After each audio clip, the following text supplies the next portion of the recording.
কৰ্মচাৰী pensioner family pensioner সকলোৰে কাৰণে এটা আপডেট আছে আৰু সেই আপডেটটো হ'ল তেওঁলোকৰ অষ্টম দৰমহা আয়োগ আৰু বকেয়া সম্পৰ্কত।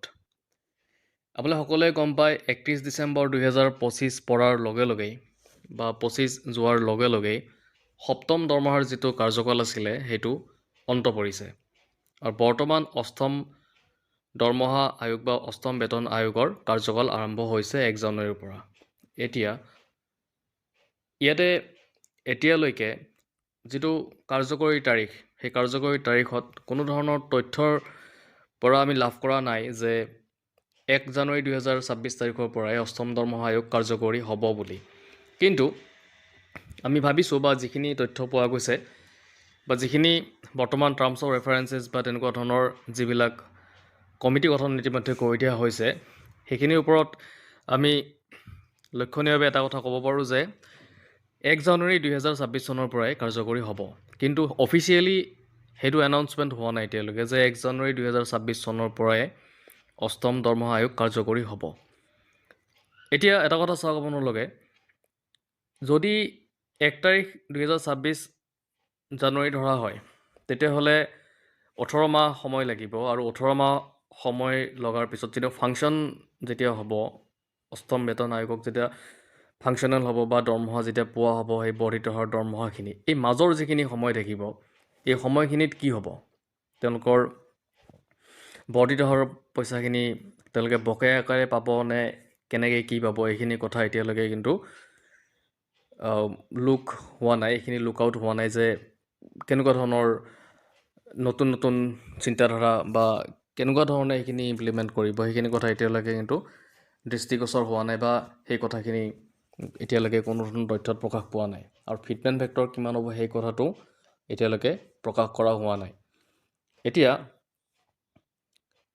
আমি ভাবিছোঁ যে 1 জানুৱাৰী 2026 চনৰ পৰা যদি কাৰ্যকৰী ধৰা হয় সেই ডেটটো, আৰু কাৰ্যকৰী কৰিলে আপোনাৰ যদি 18 মাহৰ পিছত এইটো ফাংচন হৈ যায় তেতিয়াহ'লে আপোনালোকে 27ৰ লাষ্টৰ পিনে বৰ্ধিত হাৰ দৰমহাটো পাবলৈ সক্ষম হ'ব। আৰু মাজৰ যিখিনি টাইমিং থাকিব সেই টাইমিংখনত আমি ভাবিছোঁ যে সেইখিনি বকেয়া হিচাপত দিব, আৰু যদি বকেয়া হিচাপত দি দিয়ে 18 মাহৰ বকেয়া বা যিখিনি সময় থাকিব, অৰ্থাৎ আপুনি যদি চাই 26ৰ বছৰটো গোটেই 12 মাহ ধৰি ল'লোঁ, আৰু সিফালে যদি আমি 27ৰ শেষৰ পিনে যদি অক্টোবৰ মানলৈকে ধৰি লওঁ তেতিয়াহ'লে আপোনাৰ 12 আৰু ইফালে 10, 12 আপোনাৰ 22 মাহ, তো 22 মাহৰ একেলগে বকেয়াখিনি এটা বহুত এটা এমাউণ্ট হৈ যাব।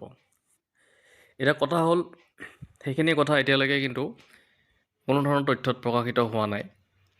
এতিয়া কমিটি গঠন কৰিছে, অষ্টম বেতন আয়োগ ঘোষণা কৰা অলৰেডি হৈ গৈছে, কিন্তু কাৰ্যকৰী তাৰিখটো 1 জানুৱাৰী 2026 যে ধৰিব সেইটো কথা কিন্তু এতিয়ালৈকে কনফাৰ্ম হোৱা নাই।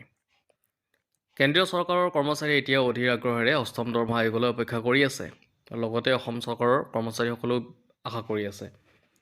আৰু 31 ডিচেম্বৰ অন্ত পৰিছে সপ্তম দৰমহা আয়োগৰ কাৰ্যকাল, আৰু কেন্দ্ৰীয় চৰকাৰে 2025 চনৰ নৱেম্বৰ মাহত অষ্টম আয়োগ নিয়মত অনুমোদন জনাইছে আৰু পেনেলক প্ৰতিবেদন দাখিল কৰিবলৈ 18 মাহৰ সময় প্ৰদান কৰিছে। ইয়াৰ দ্বাৰা কেন্দ্ৰীয় চৰকাৰৰ কৰ্মচাৰী দৰমহা ভাত্তা পেঞ্চন আৰু যিখিনি পৰ্যালোচনা থাকিব সেইখিনি আনুষ্ঠানিকভাৱে আৰম্ভ হৈছে। চৰকাৰী পৰম্পৰা অনুসৰি 1 জানুৱাৰী 2026 চনৰ পৰা নতুন দৰমহা আয়োগ এক প্ৰকাৰ কাৰ্যকৰী হ'ব, কিন্তু ইয়াৰ অৰ্থ এই নহয় যে চৰকাৰী কৰ্মচাৰীয়ে তেওঁলোকৰ একাউণ্টত দৰমহাৰ ধন লাভ কৰিব। বিশেষজ্ঞসকলে প্ৰকাশ কৰা মতে দৰমহা আয়োগ কাৰ্যকৰী হোৱাৰ তাৰিখ আৰু প্ৰকৃত পে'মেণ্টৰ মাজত দীঘলীয়া ব্যৱধান থাকে। সপ্তম দৰমহা আয়োগৰ সময়তো তেনেকুৱা হৈছিল। সপ্তম দৰমহা আয়োগৰ সময়ত 2026 চনৰ জানুৱাৰী মাহৰ পৰা দৰমহা আয়োগৰ কাৰ্যকৰী হোৱা বুলি গণ্য কৰা হৈছিল, আৰু যদিও জুন মাহত কেবিনেট অনুমোদনৰ পিছতহে দৰমহাৰ ধন লাভ কৰিছিল। অৰ্থাৎ 2026 চনত জানুৱাৰী মাহত আয়োগ কাৰ্যকৰী হোৱা বুলি ঘোষণা কৰা হ'ল, আৰু তাৰপিছত জুন মাহৰ পৰা তেওঁলোকে দৰমহা পোৱা হৈ গ'ল, বৰ্ধিত হাৰ দৰমহাটো। তাৰপিছত সপ্তম দৰমহা আয়োগৰ সময়ত 2016 চনৰ জানুৱাৰী মাহৰ পৰা দৰমহা আয়োগৰ কাৰ্যকৰী হোৱা বুলি গণ্য কৰা হৈছিল, যদিও জুন মাহত অনুমোদনৰ পিছতহে আপোনাৰ দৰমহাৰ ধন লাভ কৰিছিল, আৰু তেতিয়াৰ পৰা নতুন দৰমহা আৰু বকেয়া ধন পৰিশোধ আৰম্ভ হৈছিল। তো বকেয়াখিনিও দিয়া হৈছিলে বা তেওঁলোকৰ নতুন দৰমহাখিনিও দিয়া হৈছিলে। অষ্টম দৰমহা আয়োগক কাৰ্যকৰী হোৱাৰ পিছত কিমান দৰমহা বৃদ্ধি পাব সেই সন্দৰ্ভত এতিয়াও চৰকাৰী তথ্য প্ৰকাশ পোৱা নাই। ষষ্ঠ দৰমহা আয়োগৰ সময়ত 40% দৰমহা বৃদ্ধি হৈছিল। সপ্তম দৰমহা আয়োগৰ সময়ত 23ৰ পৰা 25% দৰমহা বৃদ্ধি হৈছিল। আৰু বিভিন্ন সূত্ৰৰ পৰা খবৰ অনুসৰি এইটো অনুমান কৰা হৈছে যে অষ্টম দৰমহা আয়োগ কাৰ্যকৰী হ'লে 20ৰ পৰা 30% দৰমহা বৃদ্ধি হ'ব পাৰে। এতিয়া অনুমান কৰা হৈছে যে 2026 চনৰ জানুৱাৰী মাহত কেৱল ৰেফাৰেন্স ডেট হ'ব, আনহাতে প্ৰকৃত দৰমহাৰ বৃদ্ধি আৰু বকেয়া 2026ৰ পৰা 27 চনত পোৱাৰ সম্ভাৱনা আছে।